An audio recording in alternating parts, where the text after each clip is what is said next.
सबसे पहली खबर आपके सामने वॉशिंगटन डीसी से रखते हैं। खबर बहुत ही तशवीशनाक है, बल्कि हौलनाक है, और खबर ब्रेक भी ट्रंप का मुखालिफ मीडिया कर रहा है, क्योंकि अगर प्रो ट्रंप मीडिया इस खबर को ब्रेक कर रहा होता तो शायद हम इतनी संजीदगी से ये ना लेते। लेकिन अब ट्रंप मुखालिफ मीडिया, और वो भी एक बहुत ही मोतबर चैनल CNN, ये खबर ब्रेक कर रहा है कि अमरीकी इस्टेब्लिशमेंट, खुसूसन पेंटागन के अंदर ऐसी मीटिंग्स हो रही हैं जिनसे ये तासर मिल रहा है कि शायद पेंटागन जो है वो किसी किस्म की बगावत करने की सोच रहा है प्रेसिडेंट ट्रंप के खिलाफ। जी हां, आप ये खबर दुरुस्त सुन रहे हैं। मुझे पता है कि आपको शौक लगा होगा, क्योंकि अमेरिका जो है वो दुनिया की एक सबसे तगड़ी इस वक्त जमहूरियत है और सुपर पावर है। उसके अंदर अगर हालात ये हैं कि एक ऐसा सदर जो भारी अक्सरियत से जीत के आया है, जी हाँ, ये बहुत मुद्दत के बाद ऐसा कभी हुआ होगा कि अमेरिकी इलेक्शन तकरीबन रिजल्ट्स आने के बाद वन साइडेड हो गया। मतलब इलेक्शन अक्सर जगहों पर वोटिंग जो है वो 7, 8, 9 बजे शाम को खत्म हुई, तो रात के 1:30 बजे, जिसका मतलब है कि कैलिफोर्निया में, ये मैं रात के 1:30 की बात कर रहा हूं, वॉशिंगटन डीसी की, इसका मतलब है कि कैलिफोर्निया में रात के 10 बजे ही इलेक्शन खत्म हो गया और सदर ट्रंप ने अपनी विक्ट्री स्पीच दे दी, क्योंकि सब कुछ क्लियर हो गया कि वो भरपूर मार्जिन के साथ जीत चुके हैं। अच्छा, इसमें और भी कुछ जहतें आपके सामने मैं रखूंगा जो बहुत ही इंटरेस्टिंग है और मुसलमानों के लिए बहुत ही हौसला अफजा बातें हैं उन जहतों में से, और जो ज्यूइश कम्युनिटी है उनके लिए कुछ चैलेंजिंग बातें हैं इस इलेक्शन के रिजल्ट्स में, उस पर भी बात करते हैं। लेकिन पहले ये जो बॉम्बशेल खबर है ये आपके सामने रख दें कि CNN ने ये खबर ब्रेक की है, और CNN ने ये कहा है कि सदर ट्रंप जो है उनके बारे में पेंटागन के अंदर एक मीटिंग हुई है जहां पर उन्होंने इस बात के ऊपर तबादला ख्याल किया है कि सदर ट्रंप के कौन से अहकामात मानने हैं और कौन से अहकामात नहीं मानने। उन्होंने जो खबर दी है उसमें तो ये कहा है कि पेंटागन ये बातचीत कर रहा है कि कौन से ऐसे अहकामात होंगे सदर ट्रंप के जो गैर कानूनी होंगे तो हमने नहीं मानने। अब ये बड़ी खूबसूरत जहत है, क्योंकि पूरी दुनिया में एस्टेब्लिशमेंट हर जगह पर यही मंत्रा बेचती है, यही मंजन बेच के जो डेमोक्रेसी है उसके ऊपर अपना कब्जा जमाती है। पाकिस्तान में भी तो यही हुआ था। याद कीजिए कि जब नवाज शरीफ साहब ने उस वक्त के army chief general Parvez Musharraf को सैक किया था, अब भले वो सारा तरीकाकार गलत था करने का, जो उन्होंने पैटर्न अपनाया था, वक्त अपनाया था, मोमेंट अपनाया था, लेकिन कानूनी तौर पर तो उनका वो हक था, वो इलेक्टेड प्राइम मिनिस्टर थे और वो आर्मी चीफ को सैक कर सकते थे। लेकिन मिलिट्री ने, पाकिस्तान की फौज ने कहा कि ये गैर कानूनी, हालांकि कानूनी अमल था, लेकिन उन्होंने खुद से ही उस कानूनी अमल को गैर कानूनी डिक्लेयर कर दिया, और उल्टा उन्होंने नवाज शरीफ को अरेस्ट किया, उसके पूरे खानदान को उस टाइम अरेस्ट किया और उनको हथकड़ियां लगाकर जाकर अटक किले में बंद कर दिया। वो एक अलग बहस है कि नवाज शरीफ ने उसके बाद भी सबक नहीं सीखा और डील पर डील और डील पर डील और बूट चमकाने में ऐसी महारत उन्होंने शो की कि आज गली गली में बेइज्जत होते फिर रहे हैं। उनके साथ कुछ और नया हुआ है स्विट्जरलैंड में, वो भी आपके सामने अभी रखते हैं। लेकिन फिलहाल ये जो खबर है कि अब पेंटागन ये फैसला करेगा कि कौन सा फैसला सदर ट्रंप का कानूनी होगा, कौन से अहकामात कानूनी होंगे और कौन से नहीं होंगे। मतलब इससे तो ये निकलता है मेरे तज्जिए में कि कल को कोई भी हुक्म सदर ट्रंप देगा और पेंटागन कहे कि ये कानूनी नहीं है, हमें कानूनी नहीं लगता, तो हमने इसको नहीं मानना। दूसरे लफ्जों में इसे बगावत ही कहा जाएगा, और ये बगावत करने की ही एक खबर जो है वो CNN जो है वो दे रहा है। अब क्योंकि ये मीडिया की खबर है इसलिए हम इसे रिपोर्टेडली कहेंगे, हमारे सामने ना कोई डॉक्यूमेंट है, ना कोई अभी तक इस खबर के सच्चे या झूठे होने की और तफसील है, अदर देन दैट कि एक बहुत ही मोतबर मीडिया चैनल जो कि CNN है उसने इस खबर को ब्रेक किया है। अब एक तरफ तो ये सूरत हाल है, दूसरी तरफ सदर ट्रंप ने अपनी पॉलिसीज का वो जो ऐलान कर रहे हैं उसके ऊपर उन्होंने एक और ही बहुत ही धुआंधार किस्म की स्टेटमेंट दे दी है। अमेरिकी सदर ने भी दी है और अमेरिकी नायब सदर ने भी स्टेटमेंट दी है। अमेरिकी सदर ने यह स्टेटमेंट दी है कि ऐसे तमाम लोग जो मीडिया के ऊपर लोगों की आवाज बंद करने की कोशिश कर रहे हैं, आपको शायद ये पता है कि नहीं कि अमेरिका के अंदर भी शैडो बैन लगा दिए जाते हैं। फॉर एग्जांपल, अगर उनको किसी वजह से मेरी आवाज पसंद नहीं है, शहबाज गिल की या किसी XYZ की, तो वो उसका पेज तो रहेगा, वो पोस्ट तो कर सकता है, लेकिन उसकी पोस्ट ज्यादा लोगों को नहीं दिखाएंगे, उसकी रीच को कम कर देंगे, शैडो बैन कर देंगे। और ये तमाम कुछ हमने जो इजराइल गजा कॉन्फ्लिक्ट देखने में सामने आया जब, तो देखा कि जो लोग गजा के लिए या मजलूमों के लिए आवाज उठाते थे उनकी रीच को कई जगहों पर कम होने की रिपोर्ट्स हैं। ट्रंप ने अब ऐलान किया है कि ऐसे तमाम लोग और तमाम कंपनीज, वो भले फेसबुक हो, ट्विटर हो, कोई भी कंपनी हो IT की या गवर्नमेंट की FBI की एजेंसी हो या कोई और एजेंसी हो, अगर उन्होंने लोगों की आवाज बंद करने की कोशिश की तो उनके खिलाफ सख्त कार्रवाई होगी। ट्रंप ने यह भी ऐलान किया कि फ्री स्पीच का हक हर अमेरिकन का है और किसी जगह पर सोशल मीडिया पर उसकी आवाज बंद नहीं की जा सकती। अब ये बड़ी इंटरेस्टिंग बात है। आप सोचेंगे कि क्या ट्रंप को भी कोई चौधरी निजामुद्दीन टकरा हुआ है? बिल्कुल टकरा हुआ है। यही तो वजह है कि CNN आज ये खबर दे रहा है कि पेंटागन के अंदर बातचीत हो रही है कि ट्रंप का कौन सा हुक्म मानना है और कौन सा नहीं मानना। और यही तो वजह है कि ट्रंप कह रहा है कि फ्री स्पीच, क्योंकि वहां के चौधरी निजामुद्दीन ने भी पूरे मीडिया को अपने कंट्रोल में किया हुआ था। एक आध मीडिया चैनल छोड़ के बाकी तमाम ट्रंप मुखालिफ थे और उन्होंने कामला हैरिस को कागजों में जताया हुआ था। अब आप अक्सर ये सोचते होंगे कि ये जो कागजों में जिताने का क्या फायदा होता है, आखिर पर तो रिजल्ट आ ही जाता है और पता चल जाता है कौन जीता और कौन हारा है। तो फिर ये कागजों में जिता के ये क्या हासिल करते हैं? आपको वापस फरवरी 2024 के इलेक्शन में जाना पड़ेगा और देखना पड़ेगा कि कैसे सुहेल बड़ाइच साहब से लेके तमाम प्रो नून और प्रो एस्टेब्लिशमेंट मीडिया आपको किस तरीके से बताते थे कि वन साइडेड इलेक्शन हो रहा है, नवाज शरीफ जीत रहे हैं, तहरीक इंसाफ के वोटर ने घर से नहीं निकलना, ये वन साइडेड इलेक्शन होना और नवाज शरीफ ने जीत के 10 साल में मुल्क के अंदर दूध की नहरें बहानी, और अगर army chief general Asim Munir भी साथ शामिल हो गए तो 5 साल में ही दूध की नहरें बहेंगी। तो मकसद क्या होता है फिर? मकसद इसका यह होता है कि अगर लोगों को ये यकीन दिला दिया जाए पहले ही कि आपका कैंडिडेट नहीं जीतना, ये वन साइडेड इलेक्शन है या दूसरा कैंडिडेट जीत चुका है, तो आपका वोटर बददिल होकर बाहर नहीं निकलता। यही तरीकाकार पाकिस्तान में अपनाया गया, यही तरीकाकार सदर ट्रंप के साथ भी करने की कोशिश की गई और अमेरिका में भी यही किया गया कि कमला हैरिस को हर सर्वे में, हर मीडिया की बातचीत में जीता हुआ कैंडिडेट दिखाया गया। सर्वेज जो थे, जो बाद में नुसरत जावेद साहब ने माफी भी मांगी कि हमने न्यूयॉर्क टाइम को देखा, हमने CNN को देखा, हमने फलां को देखा, तो हमें लगा कि कमला हैरिस ही जीत रही है, और उसी की बेस के ऊपर इन्होंने अपने तज्जियात यहां बना लिए, वो नजम सेठी हो या दूसरे लोग हों, और बाद में इनको हजीमत उठाना पड़ी क्योंकि ट्रंप ना सिर्फ जीता बल्कि बहुत ही भारी मार्जिन से जीता। इतनी बड़ी जो एक ग्रॉस मिसकैलकुलेशन है, उसके बाद इखलाकी तौर पर अमेरिकी मीडिया को माफी मांगनी चाहिए लोगों से, लेकिन अभी भी वो जो पूरे का पूरा नैरेटिव है उसको ट्विस्ट। और इसके साथ साथ जो ट्रंप के वाइस प्रेसिडेंट उनके साथ जीते हैं, उन्होंने भी ऐलान किया है, क्योंकि यूरोप के बहुत सारे मुल्क जो हैं वो जो कुछ ये गजा में और इजराइल और ये सारा कुछ जो हुआ है, इसके ऊपर बहुत सारे मुल्क तंग हैं लोगों से, स्पेशली ट्विटर के ऊपर तंग है, क्योंकि बाकी तमाम जो फोरम है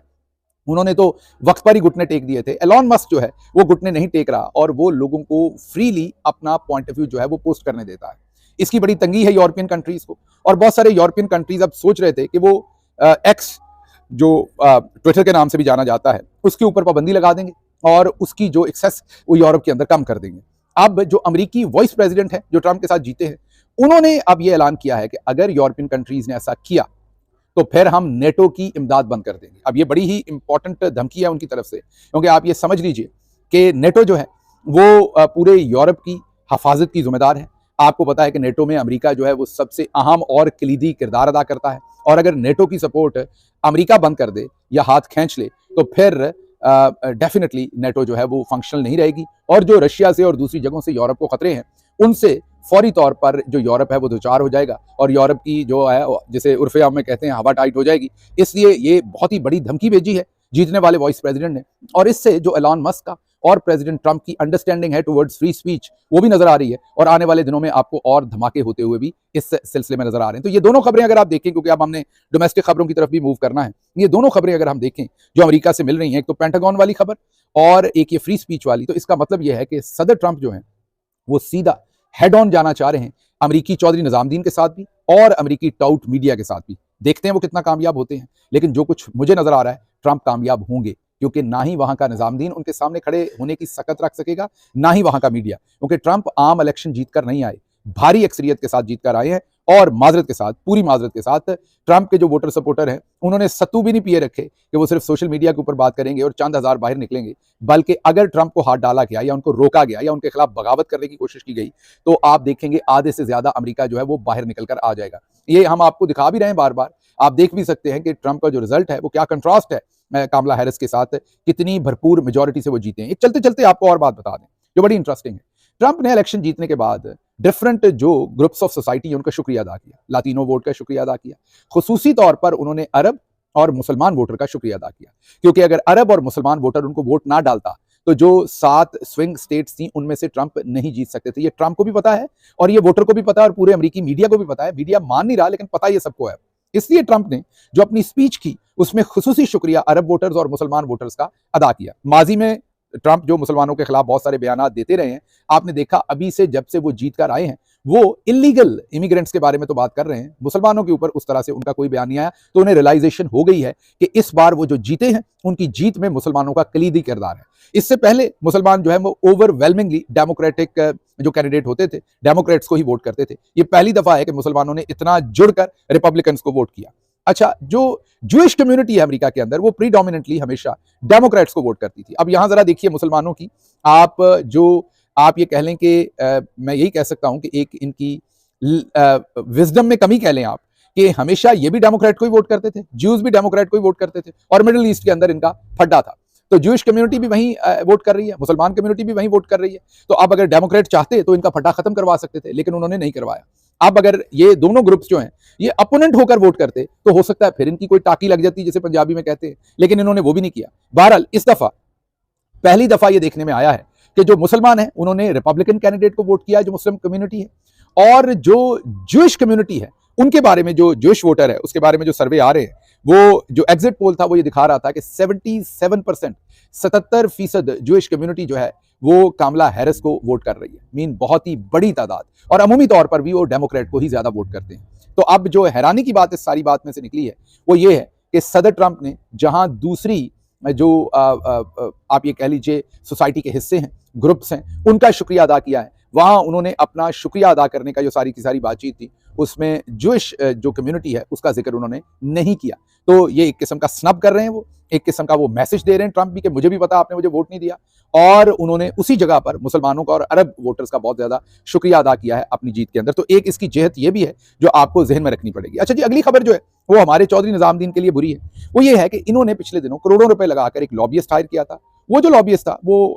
माइक पॉम्पियो, जो ट्रंप के सेक्रेटरी ऑफ स्टेट रहे हैं, और उससे पहले वो CIA के हेड भी रहे हैं ट्रंप की गवर्नमेंट के, और उनको अब ट्रंप ने ऐलान किया है कि वो उनको अपनी कैबिनेट में नहीं लेंगे। इसी के साथ ही निक्की को भी वो नहीं लेंगे। निक्की का पूरा नाम मेरा ख्याल निम्रता कौर है, और उनके वालिदैन जो हैं वो हिंदुस्तान से हैं, पंजाबी हैं। तो वो पहले नॉर्थ कैरोलिना की गवर्नर भी रही हैं, उसके बाद वो ट्रंप की कैबिनेट में जो UN के अंदर अमेरिका की सफीर के तौर पर वो रही हैं इस दफा, और फिर उन्होंने ट्रंप के खिलाफ इलेक्शन भी लड़ा। और जो माइक पॉम्पियो थे, उन्होंने जब ट्रंप के खिलाफ सारा मीडिया खड़ा हो गया था तो उन्होंने भी अपना हिस्सा डाला था, ट्रंप के खिलाफ कुछ बयान दिए थे। अब ट्रंप ने वक्त पर इन दोनों के बारे में अनाउंस कर दिया है कि इन दोनों को वो अपनी एडमिनिस्ट्रेशन में कोई नौकरी नहीं देंगे, ये फारिग हैं, इनको एक किस्म का फायर कर दिया हायर करने से भी पहले। इन हालात के अंदर जो पाकिस्तानी चौधरी निजामुद्दीन, पाकिस्तानी मिलिट्री जनरल्स ने, मतलब आसिम मुनीर साहब और दूसरों ने जो लॉबियस्ट हायर किया था, जिसकी एक्सेस माइक पॉम्पियो के थ्रू थी, वो भी फारिग हो गया। मीन इनके लिए भी एक बुरा शगुन आ गया, बुरी खबर आ गई। ये जो एक्सेस करना चाहते थे ये भी अब उसमें कामयाब नहीं हो सकेंगे। तो ये तो एक डेवलपमेंट है जो ट्रंप कर रहे हैं। अब आते हैं जरा दूसरी तरफ, पाकिस्तान की तरफ। और पाकिस्तान की तरफ अगर आए तो जो एस्टेब्लिशमेंट के अपने जर्नलिस्ट हैं, मीन जो उनके आप ये कह लें कि बहुत ही करीब समझे जाते हैं, जैसे मोना आलम साहबा हैं, उन्होंने एक खबर दी है। उन्होंने कहा है कि नवाज शरीफ जब अमेरिका गए तो उन्होंने भरपूर कोशिश की कि वो वहां रिपब्लिकन पार्टी के किसी सीनियर ओहदेदार, या ट्रंप के साथ तो चले नहीं, लेकिन उनके किसी सीनियर आदमी से उनकी मुलाकात हो जाए, लेकिन वो नाकाम रहे, उनकी मुलाकात नहीं हो सकी। मैं आपको पहले ही बता चुका हूं कि ना इनको स्टेट डिपार्टमेंट का कोई प्रोटोकॉल मिला, ना इनको वहां किसी ने मुंह लगाया। ये बहुत ही बेचारे ख्वार होकर वहां से आए, छुप के एयरपोर्ट से निकले थे, छुप के ही वापस आए। बहुत ही बुरा इनका ट्रिप रहा था। अब प्रो एस्टेब्लिशमेंट मीडिया भी इस चीज को क्लियर कर रहा है। अच्छा जी, अगली खबर जो आपको देनी है वो खबर ये है कि मोहम्मद मालिक साहब ने ये स्टेटमेंट दी है कि ये जो अभी 27 या 30 लोग जो शहीद हो गए हैं कोयटा के अंदर धमाके के अंदर, उन्होंने उस पर कहा है कि जब ISPR की हर प्रेस कॉन्फ्रेंस में प्रायोरिटी PTI है, और सबसे पहले वो बात ही PTI पर करते हैं, और उसके बाद जाकर वो कहीं बात टेररिज्म या दूसरी चीज़ों पर आती है, पहले PTI पर ही बात होती है। तो फिर मुझे बताइए दहशतगर्दी मुल्क में कैसे खत्म होगी जब दहशतगर्दी प्रायोरिटी नहीं रह गई। प्रायोरिटी पाकिस्तान तहरीक इंसाफ को फिक्स करना है तो फिर उसी को फिक्स किया जाएगा। बहरहाल दूसरी तरफ चलते चलते आपको ये भी बता दें कि नवाज शरीफ साहब और मरियम नवाज साहबा की एक और बेइज्जती हुई है स्विट्जरलैंड के अंदर, और वो किसी और ने नहीं, इन्होंने खुद अरेंज करवाई है। पहले तो वो जो वीडियो आई उसकी ये आवाज़ें चेंज कर करके, मीन वो जो वीडियो में खातून ने सर्जरी की थी उसके पीछे नई आवाज़ भर दी जिसमें नवाज शरीफ जिंदाबाद के झूठे नारे लग रहे थे, और वो डबिंग कर दी और दिखाने की ये कोशिश की, अपना मजाक बनवाया। एक तो ये पढ़े लिखे नहीं, ऊपर से कोशिश नहीं करते कि वो खातून सर्जरी नहीं कर रही थी बल्कि किसी मर्द की आवाज़ में उस पर डबिंग करवाई कि ये वहाँ पर कोई तारीफ हो रही थी नवाज शरीफ साहब की। ये काम किया। उसके बाद भी जब बात नहीं बनी, जागासाई हुई, तो उसके बाद इन्होंने 4 लोग, जी हाँ पूरे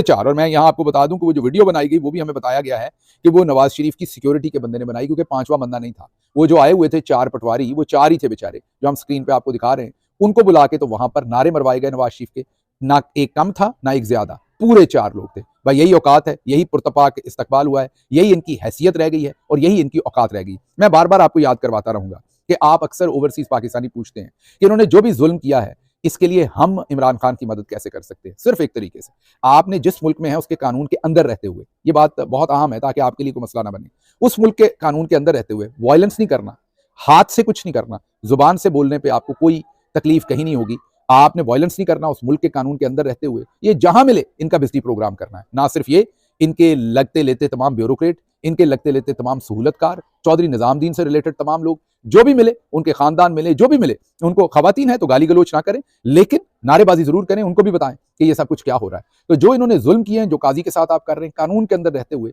इनकी दुर्गत बनाएं, ये कहीं भी आपको वेस्टर्न कंट्रीज में नजर आते हैं, क्योंकि इन्होंने वहां से जो पैसा लूट के लाना, उसकी अयाशी इन्होंने वेस्टर्न कंट्रीज में ही करनी है। तो अपनी जिम्मेदारी ये, इसको अपने ऊपर फर्ज समझे और जहां आपको मौका मिले ये करें। ये सबसे बड़ा कंट्रीब्यूशन है जो आप पाकिस्तान के लिए कर सकते हैं। मुझे यहां से इजाजत दीजिए। अल्लाह आपका हामी और नासिर हो। पाकिस्तान जिंदाबाद।